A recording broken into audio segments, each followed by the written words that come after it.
Chapter 20, Questions and Answers, Final Clarifications. There are ideas that, once understood, do not settle in silence. They remain active, restless, demanding unfolding. Inevitability is one of them. Not because it is fragile, but because it touches directly what we prize most: our self-image, our relationship with the other, our notion of justice, guilt, destiny, and meaning. After traversing the previous chapters, it is natural for uncomfortable questions to arise. Not abstract questions, but questions that press on concrete life. This chapter exists to face them without shortcuts. Question 1. If everything is inevitable, why try to change anything? Because the attempt to change is also inevitable when it arises. Inevitability does not eliminate movement. It explains it. Desiring to change, acting to change, erring, insisting, or seeking help are events equally inserted in the chain of causes. Confusing inevitability with immobility is a common mistake.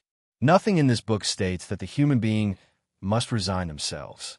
It states only that the impulse to act is not born outside the conditions that produce it.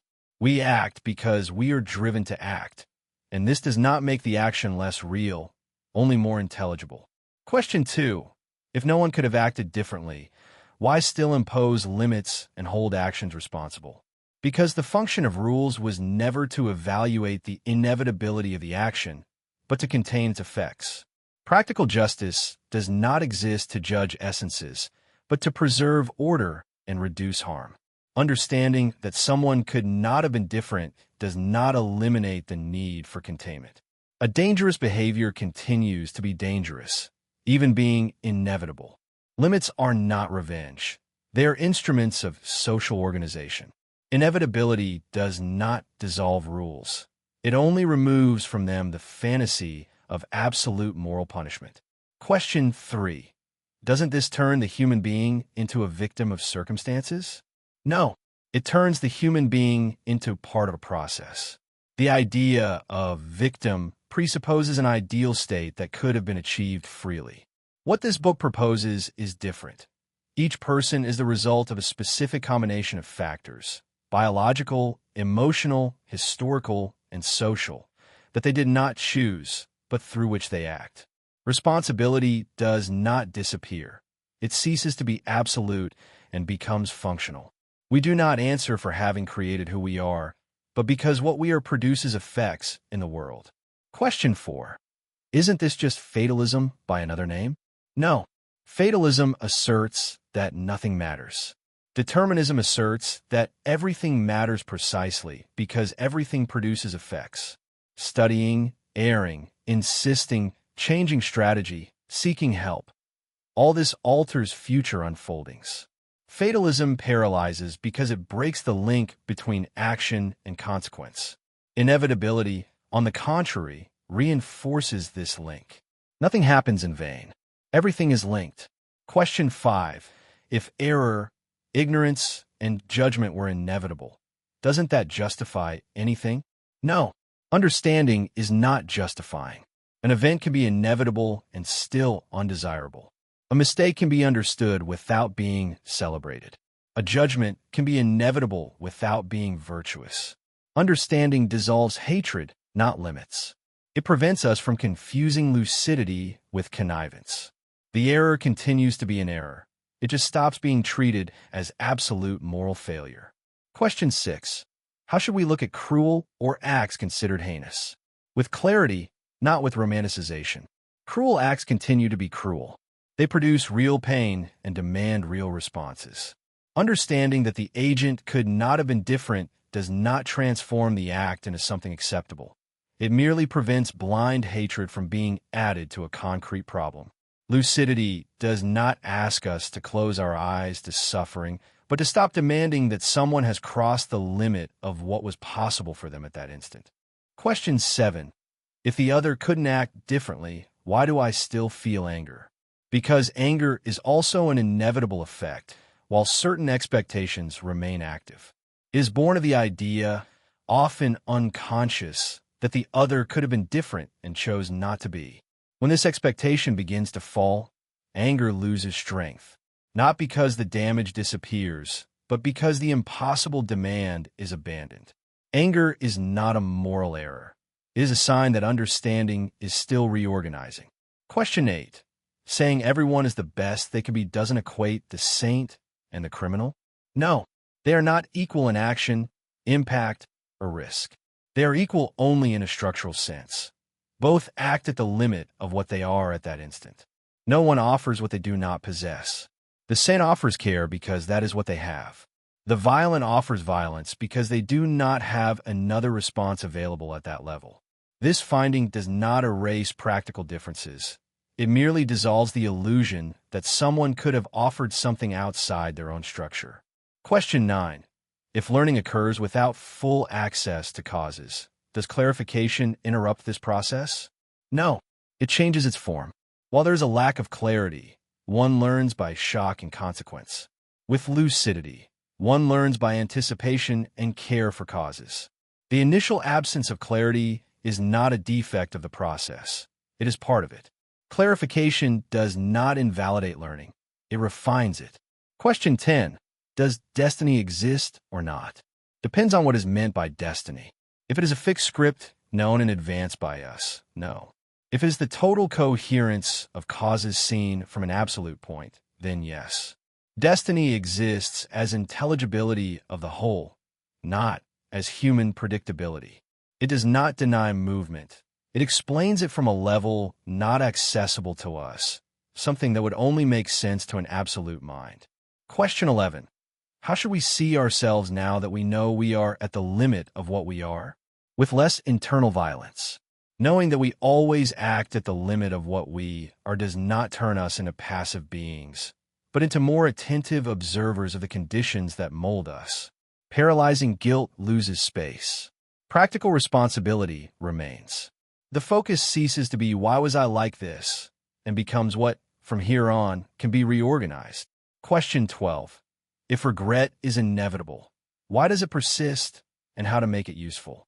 Regret does not arise because the action could have been different at that moment, but because the consciousness looking at the past is no longer the same that acted.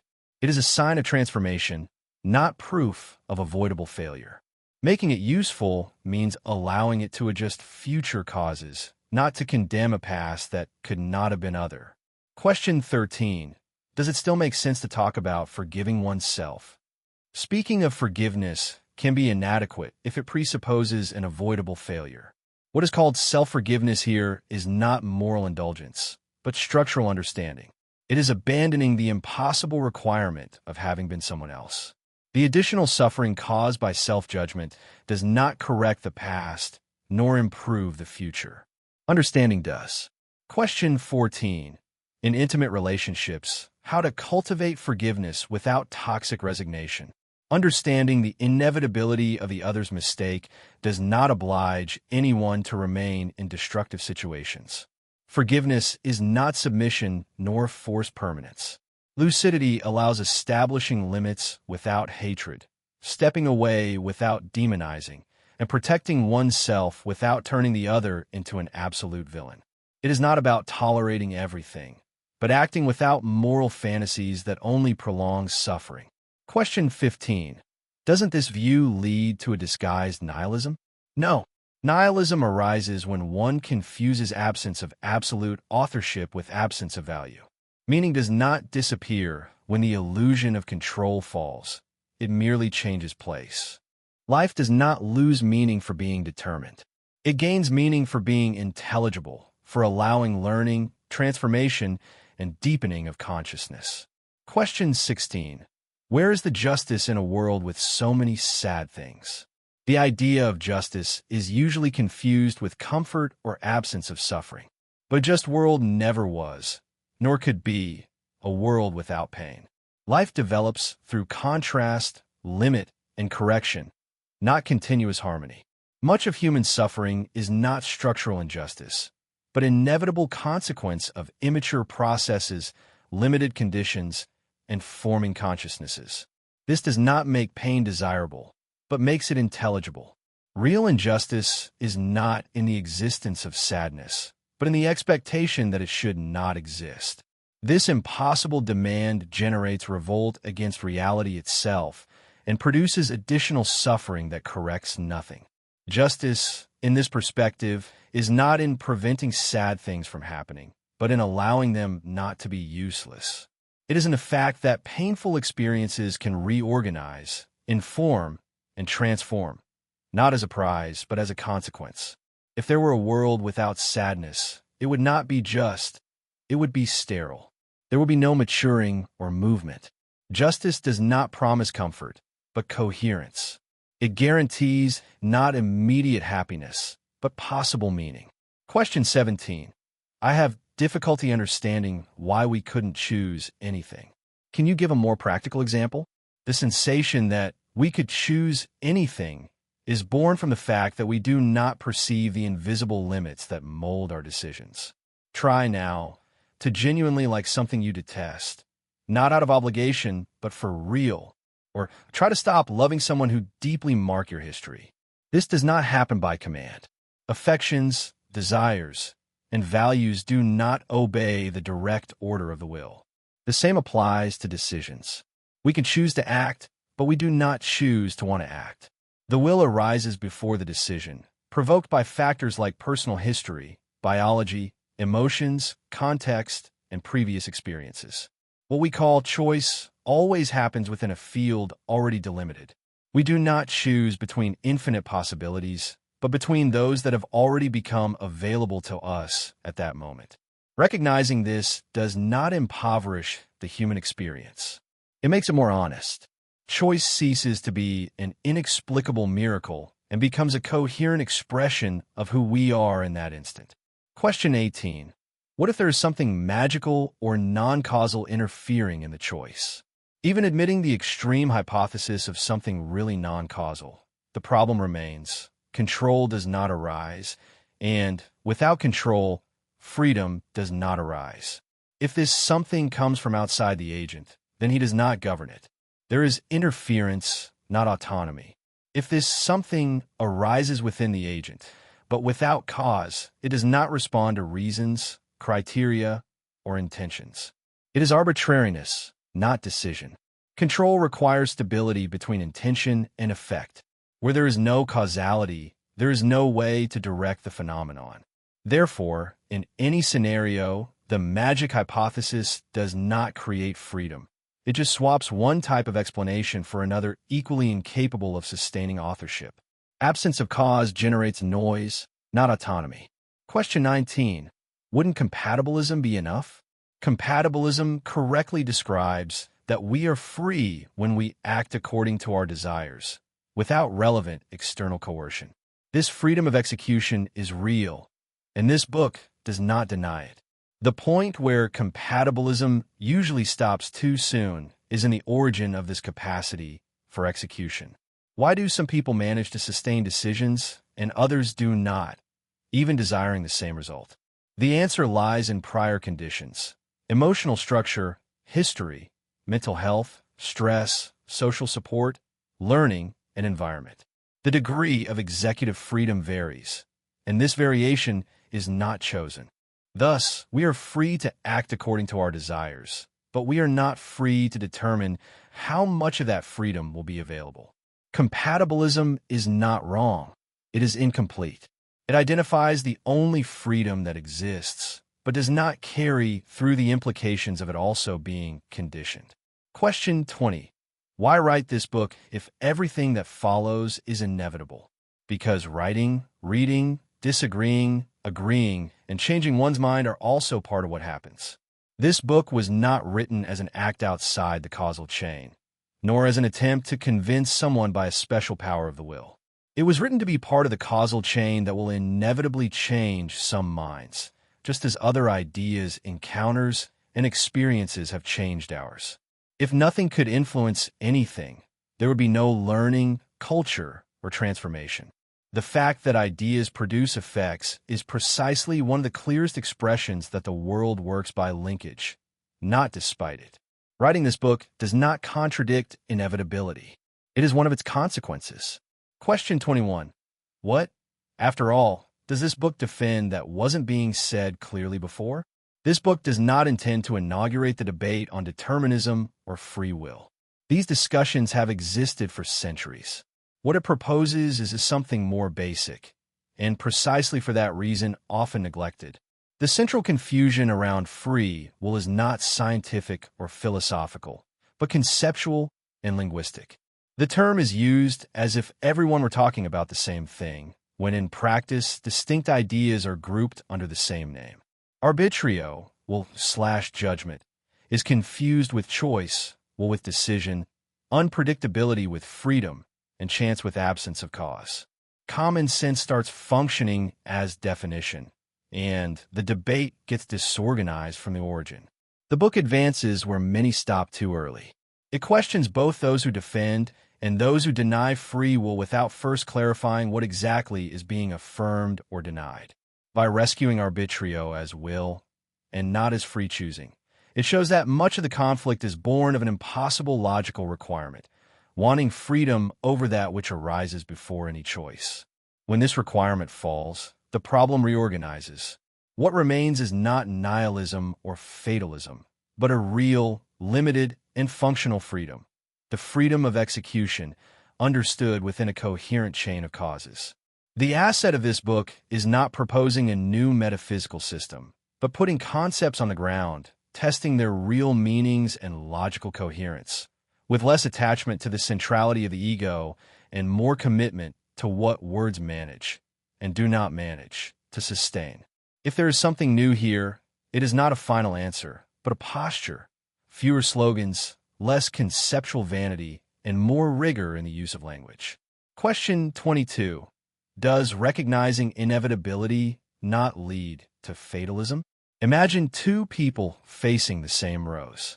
For one, it is beautiful. The perfume, the colors, the delicate life manifesting for an instant. For another, it is just a common flower, destined to wither, rot, and disappear. The reality is the same. What changes is not the object, but the way of observing it. This book does not intend to control the reader's gaze, and could not. It does not promise that everyone will see beauty where before there was discomfort, nor that everyone will abandon the weight of guilt or judgment. Each consciousness reads from what it is, what it has lived, what it can sustain at that moment. What it offers is an invitation to observe reality from an angle less fragmented, less centered on the demand for individual control, and more attentive to the coherence of the whole. If, for some, this reading seems cold or fatalistic, this does not say something about reality. It says something about the position from which it is being observed. For others, the same recognition can reveal something different, a more refined justice, a less punitive order, and a beauty that does not depend on the illusion of absolute authorship. Neither the author controls how the book will be interpreted, nor does the reader control how they will be affected by it. This is also inevitable. The book does not exist to impose a view, but to expose a possibility. Seeing in it impoverishment or expansion is not a free choice. It is the reflection of the place where each consciousness finds itself. And perhaps this is the last coherence of this work. It speaks of inevitability without demanding that everyone see it the same way. Like the rose, it merely presents itself. The rest happens. Question 23. Why does one person want to change and another doesn't? The will to change does not arise by neutral or sovereign decision. It appears when remaining as one becomes more uncomfortable than changing. This threshold is not chosen. Two people in similar situations can react oppositely because their internal structures are different. What is unbearable for one is still tolerable for another. People do not change when they decide. They change when they can. The decision is a consequence of already reorganized conditions, accumulated pain, exhaustion, support, information, context, and time. Wanting to change is not a starting point, but a point of arrival. Before that, the will simply does not exist as a real option. Question 24. How does inevitability change the way we educate and deal with children's mistakes? The first change is not technical, but emotional. The fantasy that the child could have been different at that moment falls. The mistake ceases to be a moral failure or a personal challenge and comes to be understood as an expression of what that consciousness manages to be at that stage. This is not permissiveness, it is precision. The child reacts with the resources they have: limited emotional maturity, self-control and formation, physical and affective needs, environment and context. Demanding responses that their structure does not yet allow is demanding the impossible, and this generates only fear, guilt, or rebellion. Inevitability shifts the focus from punishment to formation. Instead of "why did you do this?" the question arises, what was missing for this not to happen? The mistake becomes information about what still needs to be built: clear limits, predictability, bond, rest, emotional language. Limits continue to be necessary, but without anger or humiliation. Correcting ceases to be a reaction of the adult's wounded ego and becomes a conscious intervention on conditions. Educating, thus, is not molding free wills, but creating, with lucid patience, the conditions for new responses to become possible over time. The child does not need to be treated as guilty, but accompanied as a consciousness in formation. Question 25. Isn't the demand for lucidity unfair? The book does not demand lucidity. It describes it. Feeling anger, rejection, or resistance to the text is not a moral failure nor a reading error. It is exactly what the current structure manages to produce. This confirms, not contradicts, the book's thesis. Lucidity is not an ethical duty, but a structural effect. It arises when certain understandings reorganize, not when someone is pressured to be better. The book does not ask the reader to abandon anger now. It merely shows that when certain expectations fall, anger tends to lose its foundation. There is no charge. There is exposure. Question 26. Why not discard broken systems? Educating or rehabilitating someone does not require believing in absolute internal freedom. It requires recognizing that education is itself a cause. Isolating or containing are also structural interventions, but they produce different effects. Determinism does not command elimination. It demands evaluating consequences. Some people will never change. Others will change partially. Others will surprise. This variability does not invalidate the process. It confirms that structures are dynamic.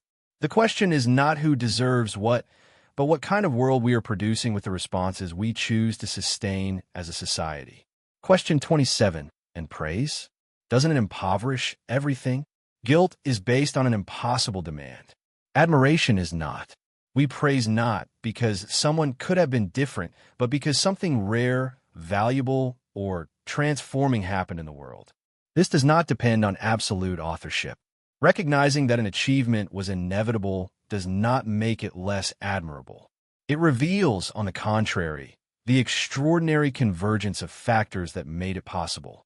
Inevitability does not destroy the shine. It removes the moral theater. The value remains more honest, less comparative, less humiliating. Question 28. In cases of mental health, like depression or addiction, where willpower seems absent, doesn't this reinforce stigmas or absolve the individual? In mental health, stigma is born from the assumption that the person has but doesn't use willpower. Inevitability dismantles this idea at the root. Depression, severe anxiety, and addictions alter motivation, perception, psychic energy, and the reward system. Demanding a decision in these states is like demanding someone run with a broken leg. Recognizing this does not absolve. It only shifts responsibility to the correct place. The person continues to be the point where action happens, but ceases to be treated as the sovereign author of their own structure. Moralizing guilt gives way to functional responsibility. What needs to change in the conditions for another response to become possible? In practice, this generates more action, not less. Treatment, support, environment change, and habit reconstruction replace the empty accusation of "just want it." Inevitability does not turn the individual into a passive object. It interrupts the silent cruelty of demanding strength where it doesn't exist and creates real conditions so that, one day, it might arise. Question 29. If discomfort is the force that moves life, how to deal with extreme suffering like grief or trauma without interpreting them as necessary in a cold way? Saying that discomfort moves life does not mean saying that all suffering is necessary, desirable, or pedagogical. Extreme sufferings do not happen to teach. They happen because the world functions in a certain way, because bonds are vulnerable and losses are possible. Lucidity does not say this needed to happen. It says only, it happened, and this continues to be painful, undesirable, and worthy of care. Meaning, if it arises, does not spring from the suffering itself, but from the subsequent reorganization of consciousness. And sometimes not even that happens, and that too needs to be respected. Question 30. How to reconcile this perspective with religious beliefs that emphasize divine free will, as in Christianity or Islam, beyond the concept of God as abandoning anger? This perspective does not destroy the self, only removes it from a mythical place. The self is not the absolute origin of the will, but the place where the will happens. Identity does not depend on being the first cause. It is born of the coherence between body, history, memory, sensitivity, and way of reacting to the world. We are a singular chain of causes, and that does not make us generic. On the contrary, no one carries exactly the same combination of experiences, limits, and possibilities. The fact that we did not choose these conditions does not make them less ours. They are precisely what constitutes us. Saying, "I did" continues to make sense, not because the self created itself, but because it was in it that the action was realized. This lucidity dissolves the cruel requirement that we should be another type of person. Identity ceases to be an impossible moral project and becomes a real starting point. The self is not a sovereign who fails to control themselves, but a living process that reorganizes in time. This does not impoverish human experience. It makes it more honest, habitable, and human. Question 31. If I accept that a person who hurt me couldn't be different, how do I prevent this understanding from becoming permission for them to continue being abusive or negligent? Accepting that someone couldn't be different does not mean authorizing the damage, but changing the place from which we respond to it. Understanding is not connivance. It merely removes the illusion that moral appeals or guilt will make someone act beyond what they can. When we understand that the person cannot offer something different now, the focus shifts from transforming them to containing the damage. Limits exist exactly for this, not as punishment, but as structural responses. Where there is abuse, protection is imposed. Where there is repetition, distance is imposed. This view, far from weakening limits, makes them firmer and less emotional. It also creates no obligation to stay. Leaving a destructive relationship is not lack of compassion, but lucidity. Understanding does not say everything is fine. It says, I understand what is happening. And understanding allows acting better, with firmness, clarity, and without unproductive hatred. Question 32. If I don't choose my will, how can I change an addiction or destructive behavior? Am I just a spectator of my own decay until something external changes? Not choosing the origin of the will does not mean being a spectator of one's own decay. It means understanding where change really happens. Addictions and destructive behaviors persist, not for lack of character, but because certain conditions continue producing the same response. While these conditions remain, the will remains. Transformation arises when something in the causal field alters. Environment, routine, stimuli, support, treatment, relationships, body, mind. None of this depends on a sovereign command of the will, but all produce real effects when they appear. Changing is not wanting more, it is reorganizing the system.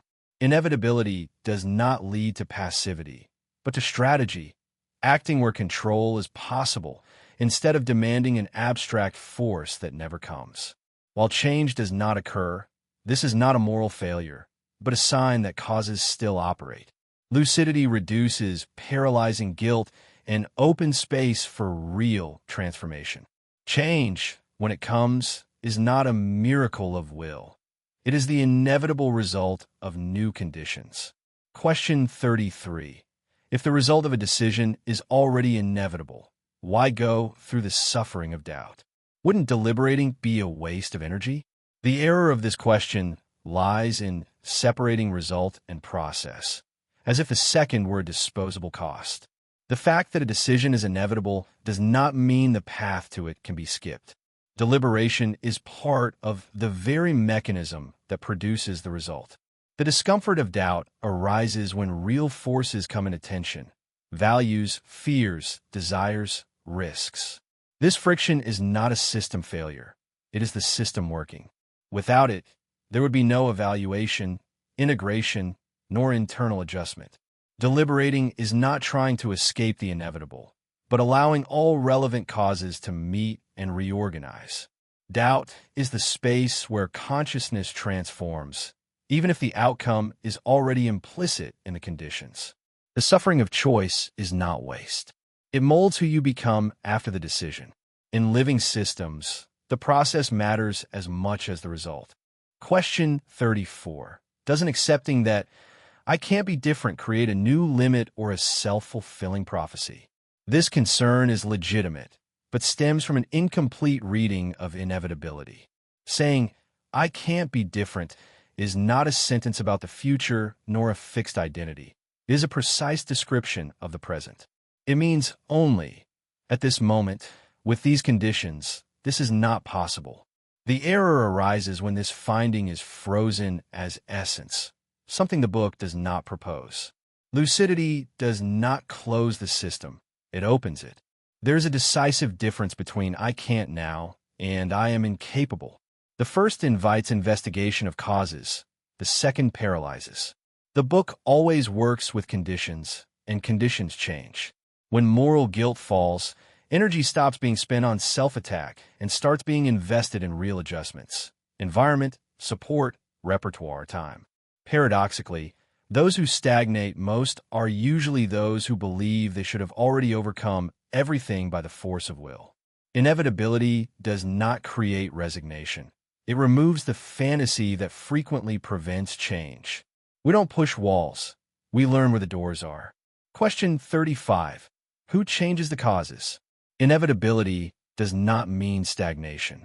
Deterministic systems can be deeply dynamic. Causes change because effects interact with each other. People, institutions, crises, encounters, books, mistakes, technologies. Nothing acts outside the system, and it is precisely why the system transforms. The new does not spring from nothing. It arises when old causes combine in unprecedented ways. There is no sovereign agent outside the world. Change happens through people, not despite them. Question 36. If everything is inevitable, isn't the anger of the judge and society also inevitable? Why is the criminal explained structurally, but social anger is invited to change? Yes, the judge's anger, the victim's desire for revenge, and social indignation are also inevitable. They arise from pain, fear, culture, and instincts of self-protection. The book does not deny this, nor accuse these reactions of moral failure. The difference is not in inevitability, but in function. The criminal's error is explained to understand the act. Social anger is analyzed because it starts to organize the future when it becomes a system, rule, and method of justice. Anger is not questioned for existing, but for proving ineffective when institutionalized. It explains little, corrects poorly, and accumulates suffering. When this inefficiency becomes visible, new responses begin to arise. Lucidity is not an impossible ethical requirement. It is a late effect of collective learning. Society does not choose to abandon anger. It does so when it starts to understand that it costs more than it solves. It is not about asking for emotional heroism. It is about showing why, when understanding matures, anger ceases to be necessary as the foundation of justice. Question 37.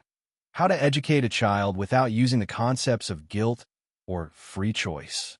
How to teach responsibility if I admit to them that they couldn't have done differently?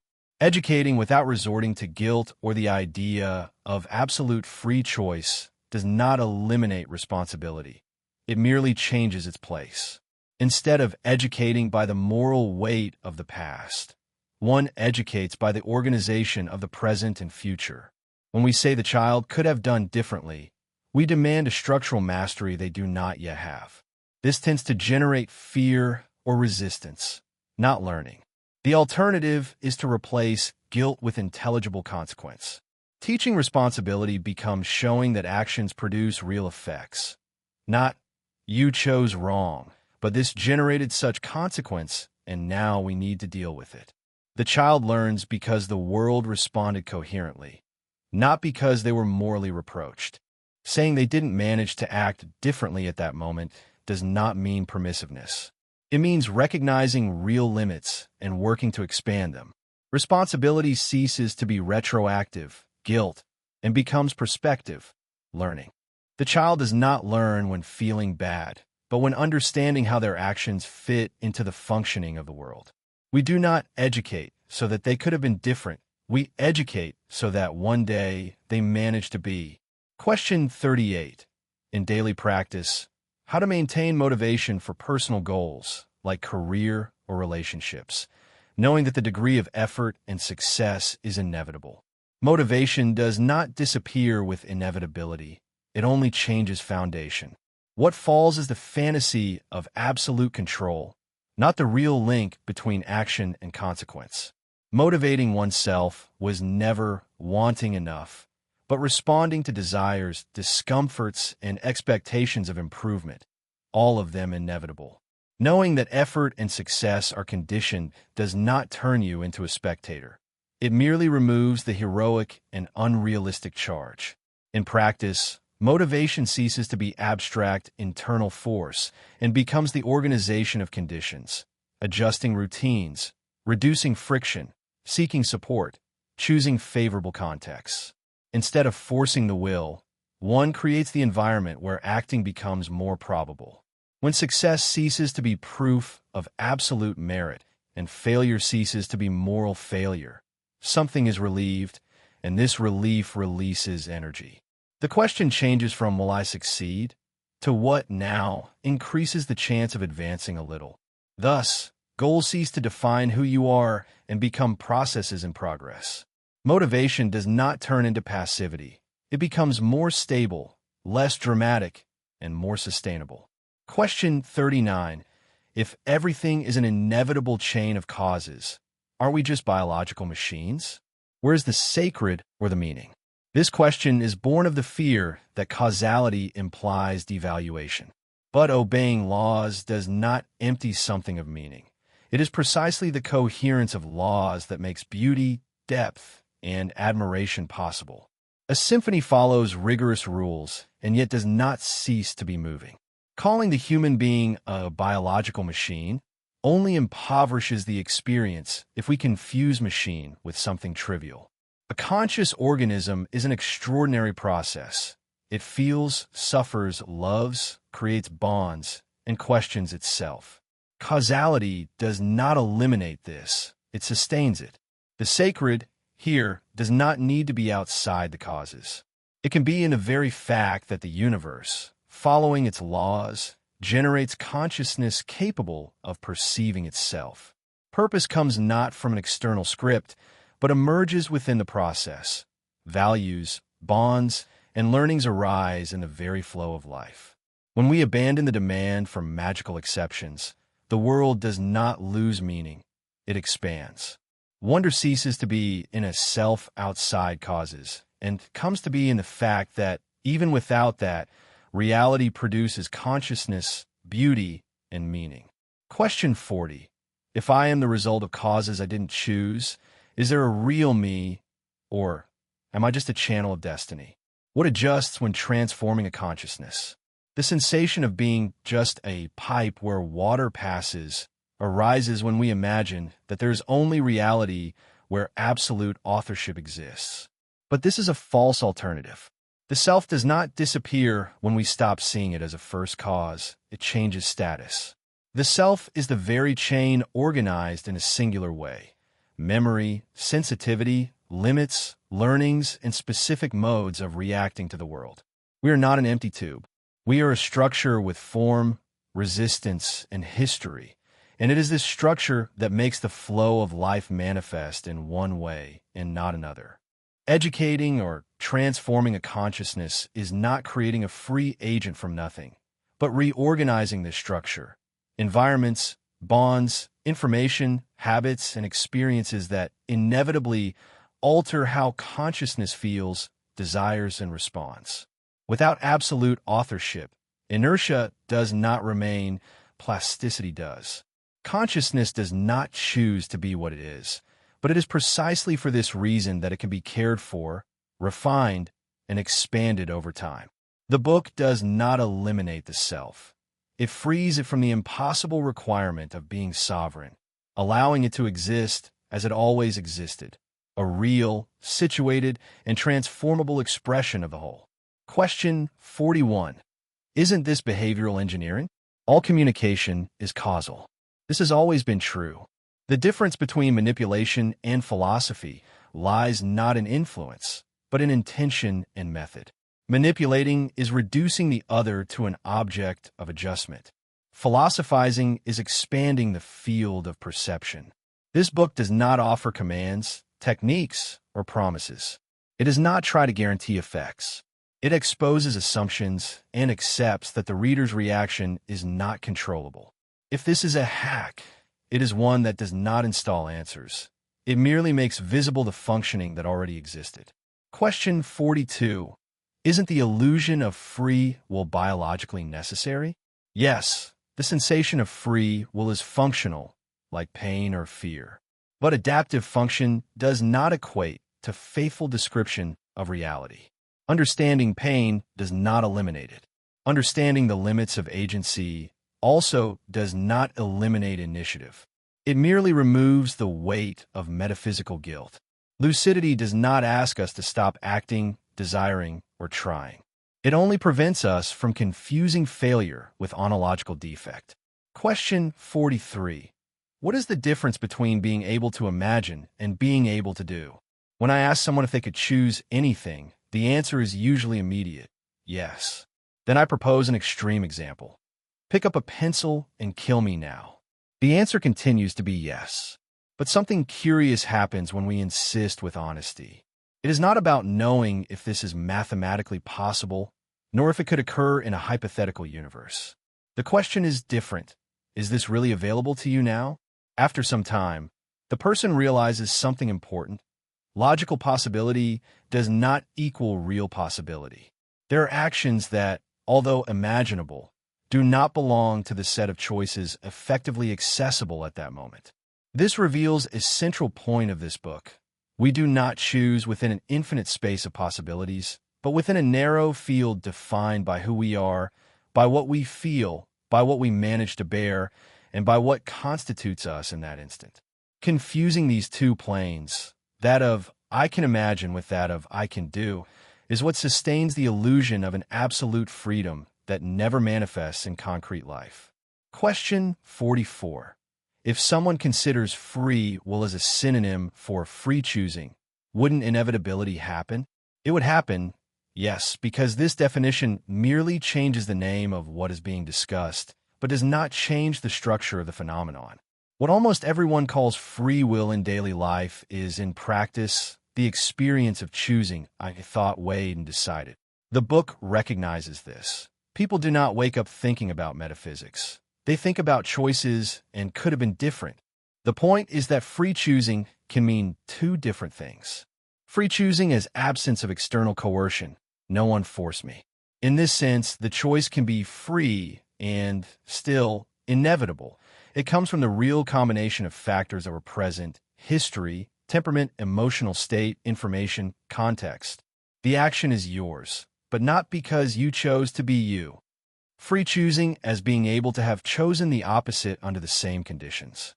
Here is where inevitability enters forcefully.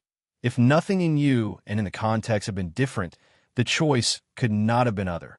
And it is precisely for this reason that it belongs to you, without needing to appeal to absolute authorship of the will. So if someone uses free will as a synonym for free choosing in sense 1, there is no conflict. Inevitability continues to hold. It is just not perceived because the person is talking about another layer of the problem, execution, not origin. And if they want sense 2, then they're already demanding exactly what the book dismantles. The imaginary could, as if it were a real datum of the situation. For now, stay with this simple and decisive adjustment. Swapping I could for I managed does not destroy the choice. It just prevents it from becoming fantasy. Question 45. What does inevitability change in an apology? It cuts the theater of I could have been other and places the apology in the only place that matters: harm, understanding, and repair. The request becomes, I recognize what I did, I understand the impact, I assume what depends on me now, and I will adjust the conditions that lead me to repeat. Inevitability does not take away authorship. It removes the fantasy of having been different under the same conditions and strengthens practical responsibility, repairing and preventing. Question 46. How to separate understanding from excuse to repeat. Understanding explains why it happened. Excuse uses this as an alibi not to change anything. The line is objective. Whoever understands reorganizes causes, environment, habits, triggers, limits, treatments, routines, distancing. Whoever makes excuses only reorganizes the narrative. Understanding does not innocent. It guides intervention. If there is no prevention plan, it was just rhetoric.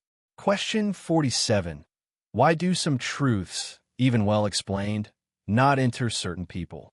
Because accepting is not a button. It is an effect of maturity, repertoire, identity, fear, secondary gains, and emotional context. An idea can be logically clear and still incompatible with the self the person needs to sustain at that moment. The book does not fail because of this. This confirms the thesis. The reaction to truth also happens due to internal and external conditions, not by a free act of adherence. Question 48. If I don't control the origin of wanting, what exactly do I control? You control, at most, a circumscribed, local control, a capacity to regulate behaviors and responses within what you already are in that instant. This appears as holding your tongue, changing tone, choosing the next action, maintaining a routine, avoiding triggers, asking for help, creating friction for what harms you, and facilitating what strengthens you. But it is important to name correctly. This is not free control in the absolute sense. This local control is also the effect of an inevitable chain of events. It happens when conditions produce it, and fails when they don't produce it. And precisely for this reason, there is a decisive limit. There is no absolute control of circumscribed, local control. You do not decide to have or not have this capacity in a sovereign way. When it appears, it regulates the course of actions, but it itself continues to be an inevitable result of what came before. Question 49. If everything is inevitable, why should I try to improve? Because trying to improve is born, in general, from the discomfort of your current moment, and this discomfort is also inevitable. Since consciousness is what it is at that instant, it starts to feel a certain state as heavy, limited, incoherent, tiring, or humiliating. It is not a free decision arising from nothing. It is the very current configuration of you generating aversion to what you are living and attraction to another way of being. Change happens like this.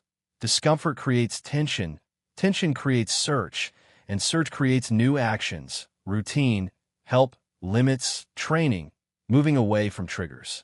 So you improve not because you could choose to improve in a sovereign manner, but because what you're now started producing this reorganization impulse. In other words, you try to improve because your inevitable state became unsustainable for the consciousness you are at that moment.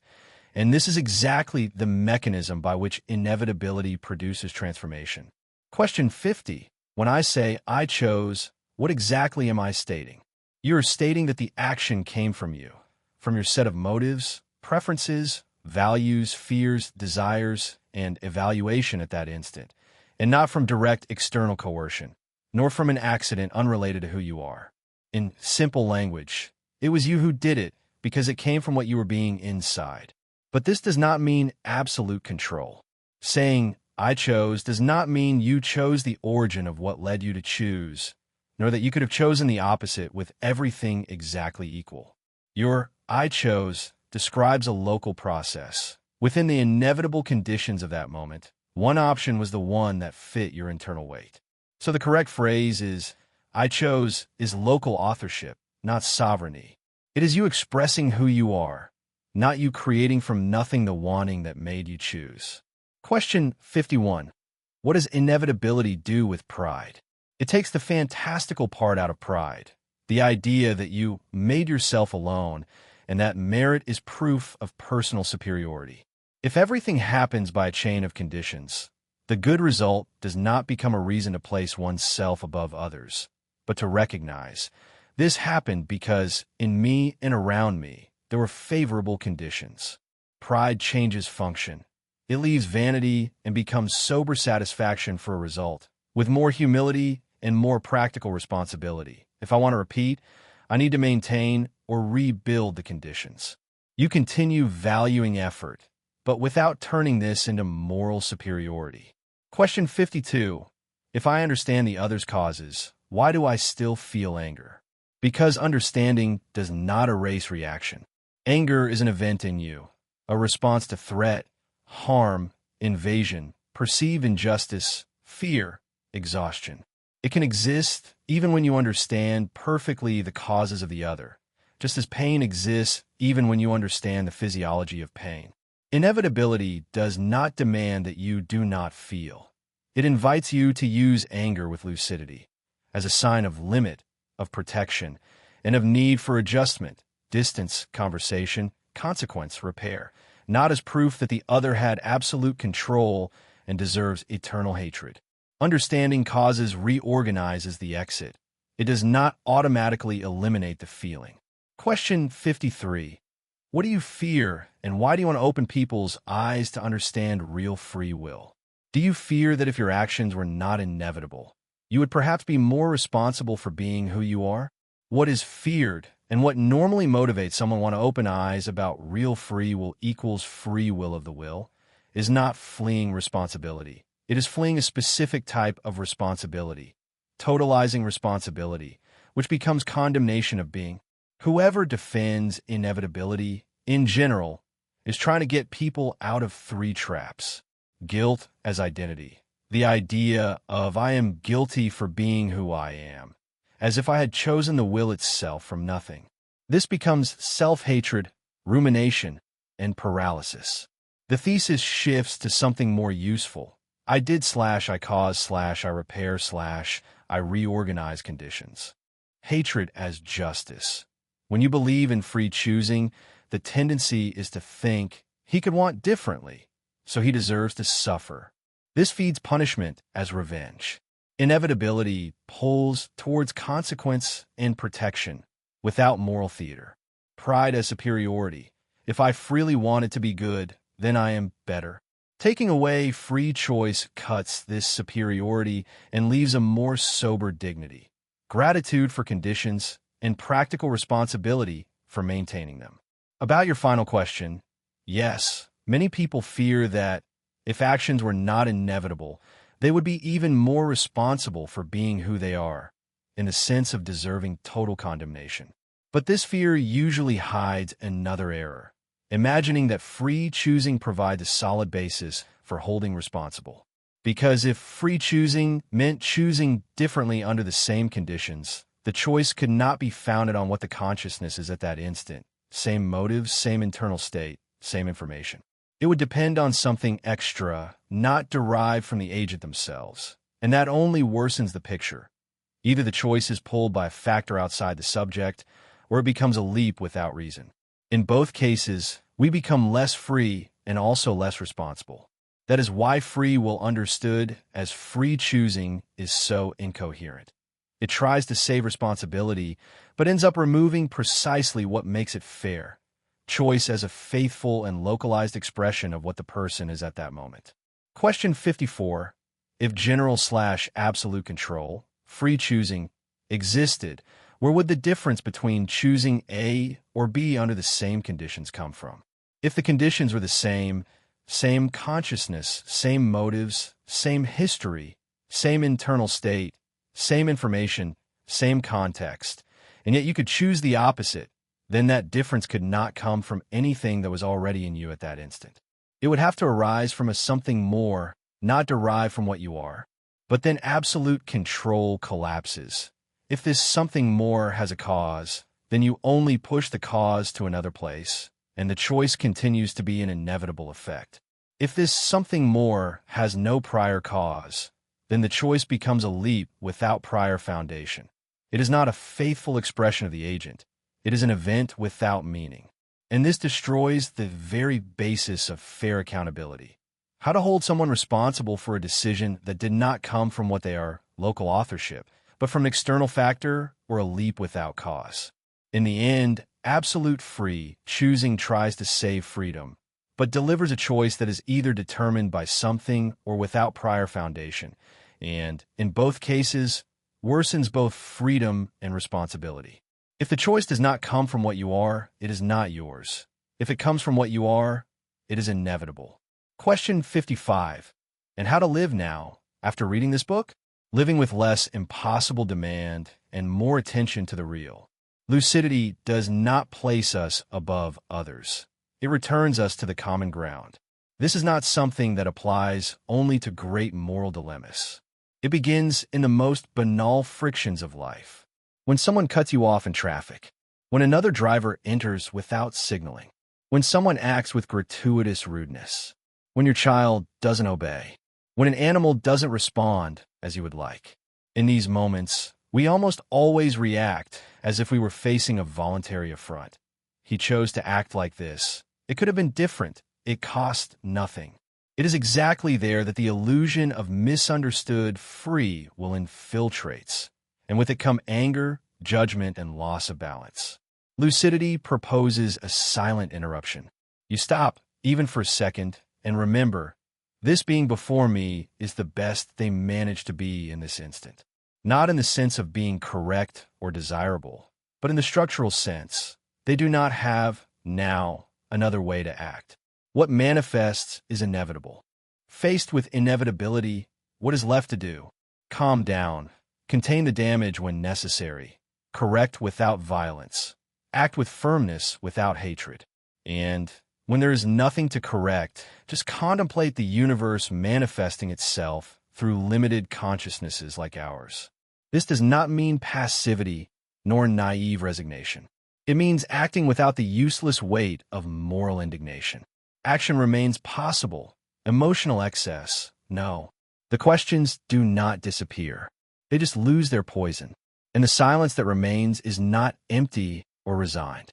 It is an organized silence, where acting starts to make sense again without the need for illusions. This chapter does not end the thought. It merely removes the final noises. What remains is a more honest way of inhabiting life, without absolute authorship, without excessive guilt, and without the violence of demanding the impossible of oneself or others.